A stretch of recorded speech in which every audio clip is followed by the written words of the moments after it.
What does it do, YouTube? Welcome back to another episode of Scotty Says. I am your host, and welcome to episode 138. 138, my folks. And, well, now our destination is nearly in sight. We have been sailing on the SS Ramball for months now, and, well, we've had relatively smooth sailing, a couple of bumps along the way, but nothing major. And so now, well, after that sensational victory over Put 'em Up, the Lions at the Palace in Inglewood, I had to come to you with 138 and drop a few musings on you. And so to begin with, let me start by saying that game was extraordinary, exceptional. And the first half, it reminded me of like a big heavyweight fight with both sides, both fighters dropping haymakers, pop, pop, pop, pop, pop, pop, pop, pop, you know. But it settled in the second half.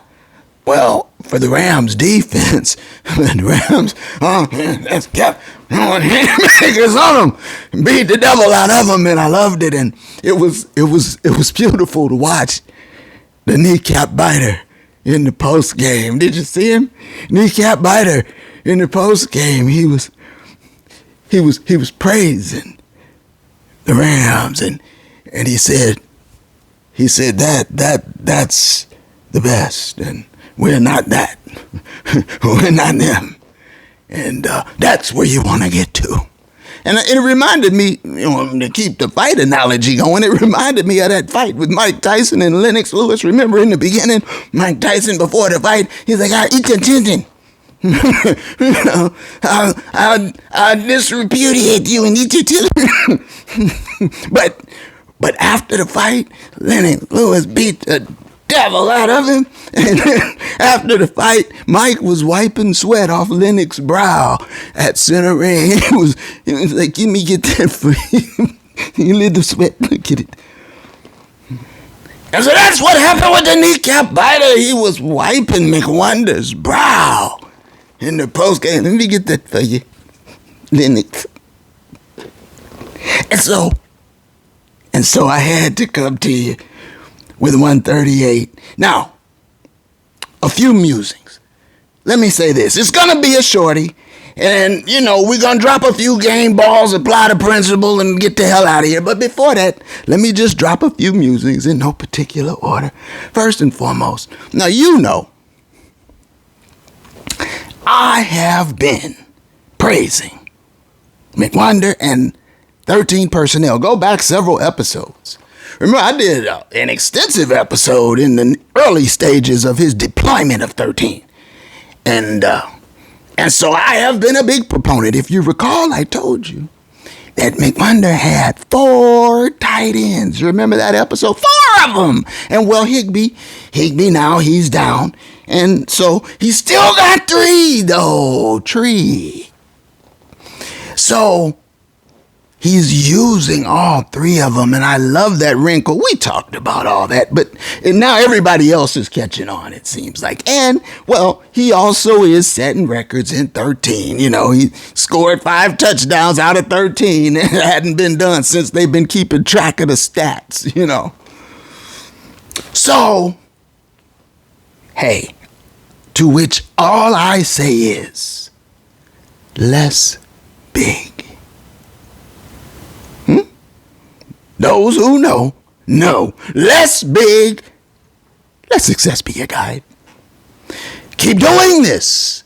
Keep deploying 13 running down their throat. And maybe more than even the personnel grouping. I want to continue with my praise of McGenius. More than just the personnel groupings, which was a fantastic wrinkle.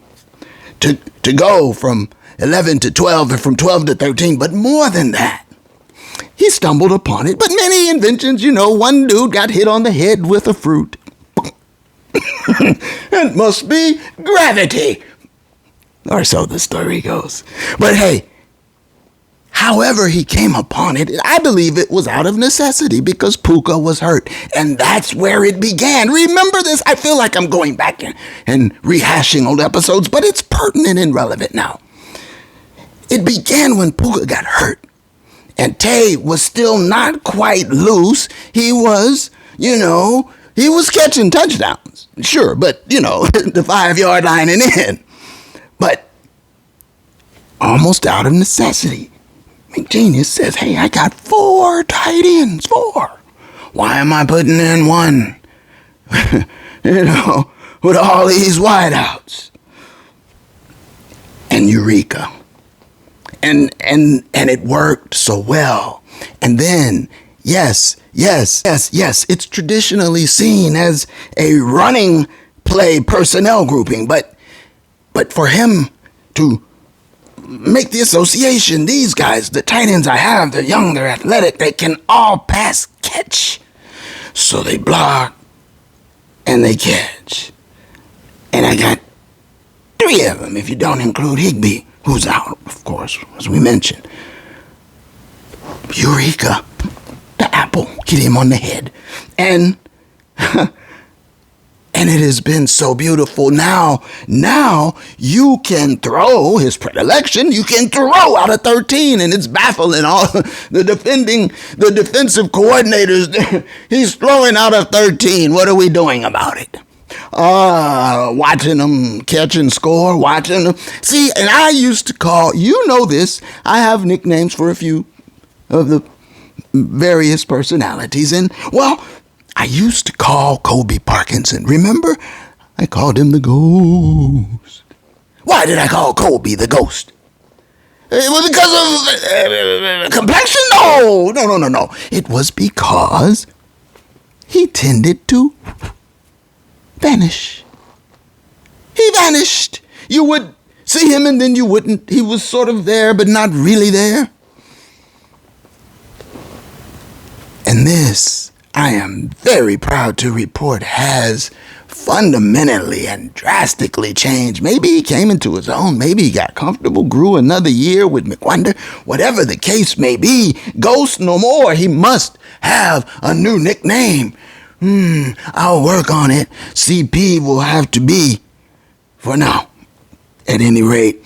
But with 3 tight ends, throwing out of that personnel grouping, and then, perhaps as you know, what I think is the secret sauce, the key ingredient to it all, you must be able to run the ball.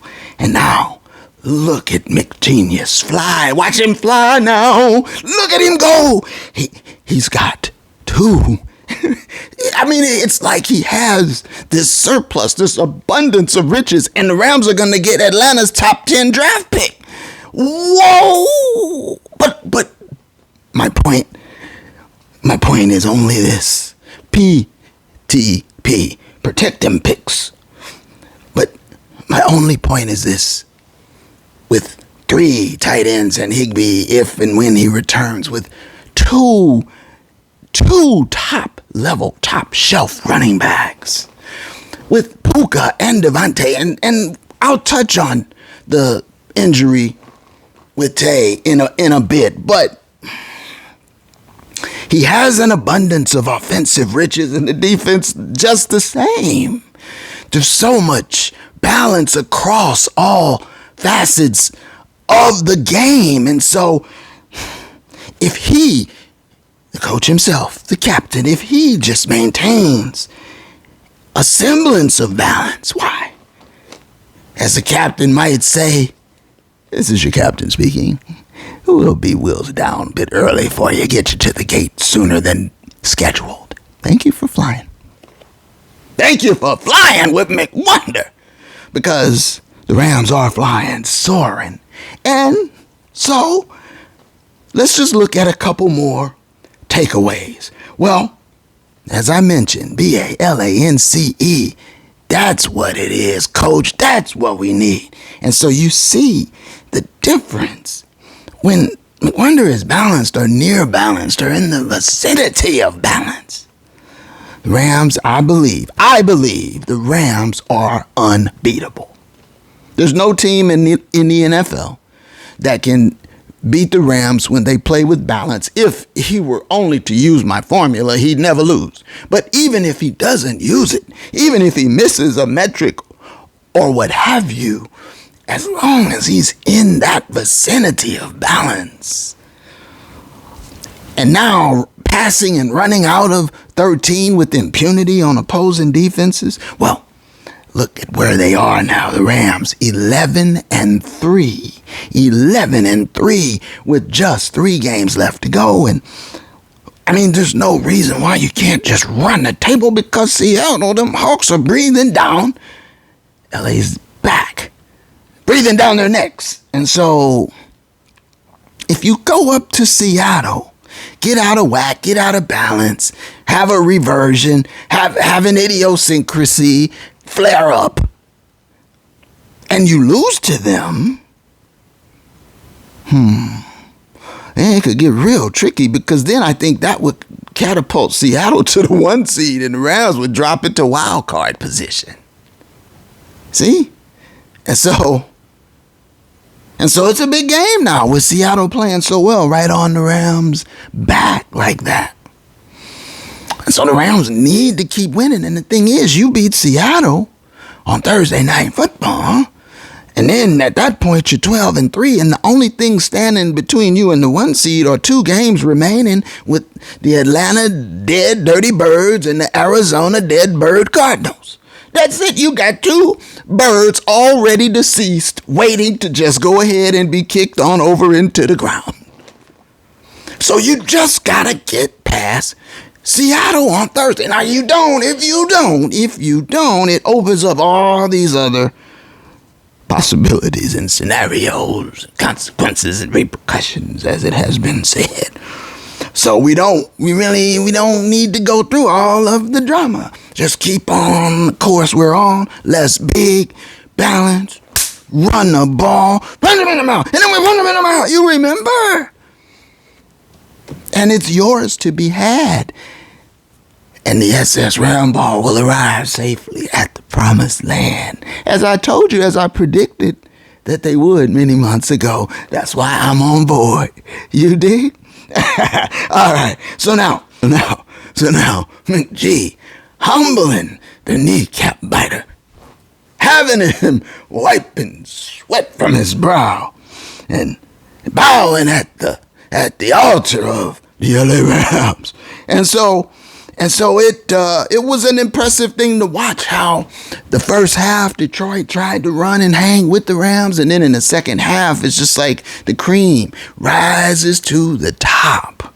And so we saw that on prime display on Sunday. Now, another shout out. I wanted to do this last week, but I was running low on time, and I don't want to exceed too much time in this episode, but I have to give a shout out to the Rams offensive line. That line has consistently been grading out. Pro Football Focus consistently grading it out as an elite offensive line unit. And you have to remember now, they did lose Havenstein, a staple. But even now, over these last several games with Warren McClendon Jr., in Havenstein's spotted right tackle, that line has continued to just percolate and dominate, and I love it. And so I must have a shout out, a call out.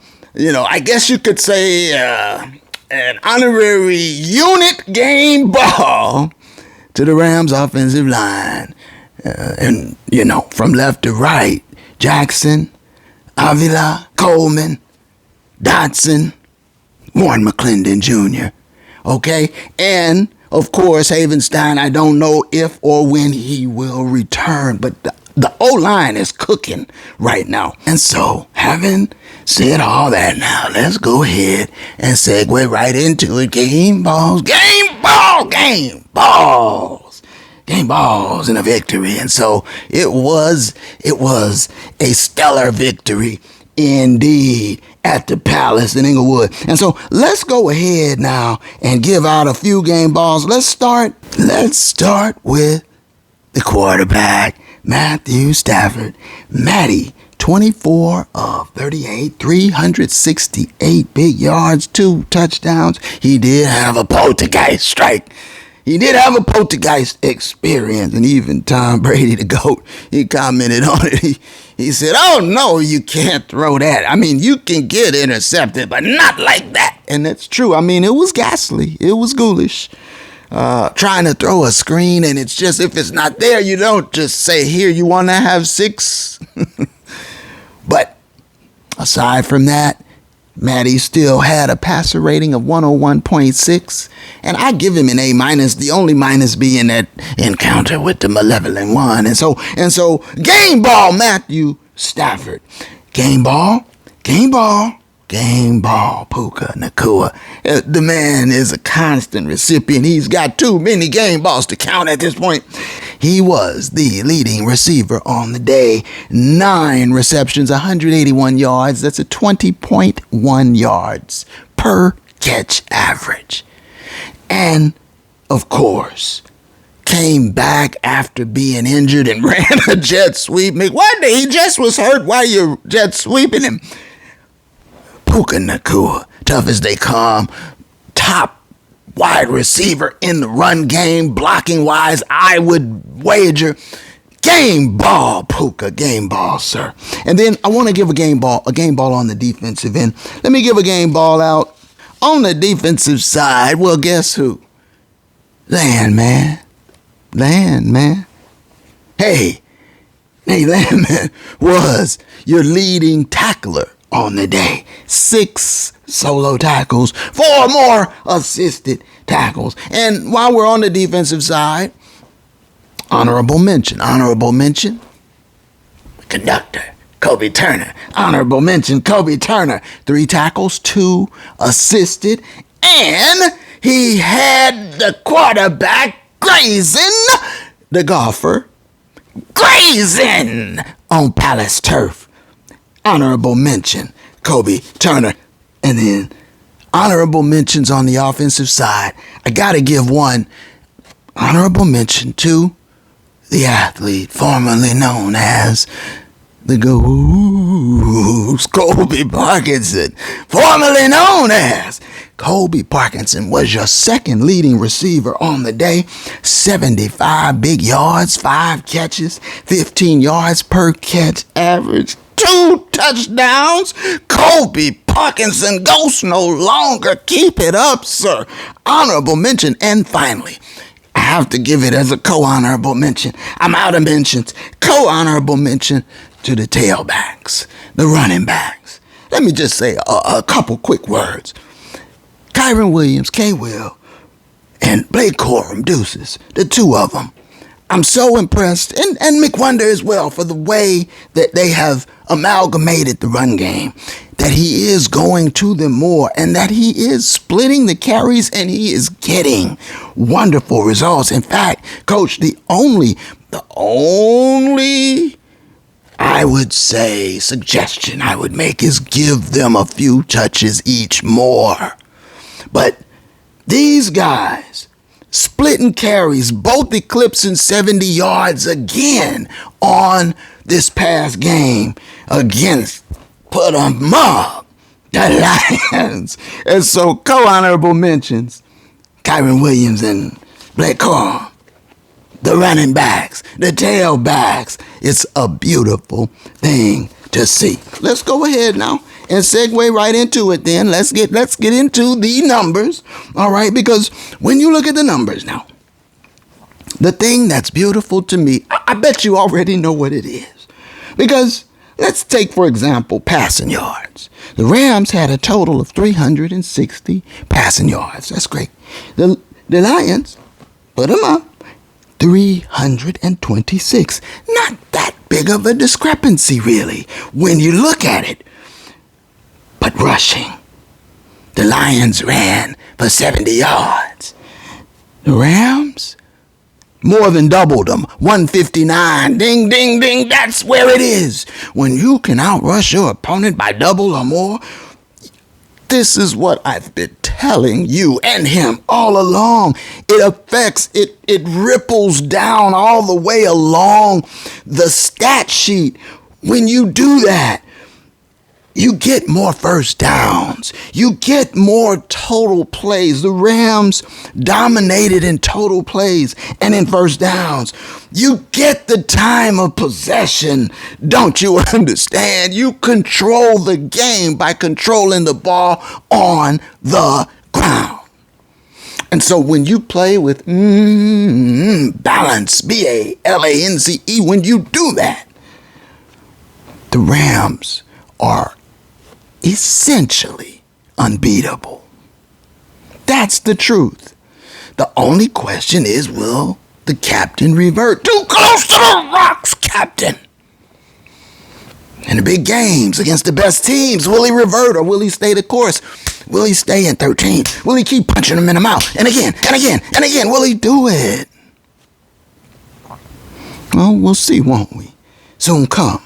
And so, let's go ahead now and do what we must do. You know what it is. We have to apply my principle to this particular game. Let's look at it now. The Rams, well, Matty from the D, as we mentioned, 24-38. So, and then he was sacked. He was sacked twice, so that's 40 passes. Now, you have to adjust up with the principle. For example, the Rams had about 70 plays. And so, the 25-30 principle is for 55 plays. So let's say you go up to the 30-35 principle for 65 plays. You dig? But even when you adjust up, it was still a bit over on throws. You have to allow for that I believe when you take into account that Coach McGenius wanted to prove a point to people like me who said, how can a kneecap biter keep whooping you? He wanted, and he knew that given a chance, the kneecap biter would try to embarrass him. And so he wanted to hit him in the mouth, and he did. And that's what happened. They went blow for blow the first half, but the second half, too many blows. They were wobbly. They were like, Tyson, let me wipe that off you. And so now, McWonder misses the passing metric. What about runs? Well, okay, look, 28 runs from your two tailbacks and a couple jet sweeps from Puka. 28 runs. So he hits one, misses one. He had a balance differential of a -12. But see, when you flip it over and look at the losers, when you look at the Lions, well, the golfer, 41 pass attempts, 41, and he was sacked. So 42, that's too many for the golfer. And then rushing, which is really where you see it. Gibbs and Montgomery, Sonic and Knuckles, what happened? They only had 20 total carries, 13 for Gibbs, 38 yards. The Rams stifled his ass, 2.9 yards per carry. Montgomery only had 7 carries, 32 yards, 4.6. They only had 20 total carries on the day. The kneecap biter misses both metrics, wildly out of balance, a -24 balance differential. And, when all else fails, look at the balance differential. That'll tell you who won the game right there. But if you want to be sure, apply the principle. You'll never lose. All right. And so, get ready to land this plane. Nose up, Captain. Around the league, just very quickly, I want to say, that I thought the mystique around KC would drop off, but I didn't see the decline so harsh and sharp. And hopefully, my homie will come back better and stronger than ever. And so, but that's the end for KC. And, it looks like the end for a lot of these older, more traditional winning teams. And so, hey, I'm about to have to face the reality that the Denver Broncos are actually good. You can say whatever you want to say about old Bounty Gate ass. I guess he can coach. And so, speaking of can coach, as you know, I've always thought Shane Steichen was a damn good football coach. And what do you know? Look at that. He decided, you know what I'm going to do?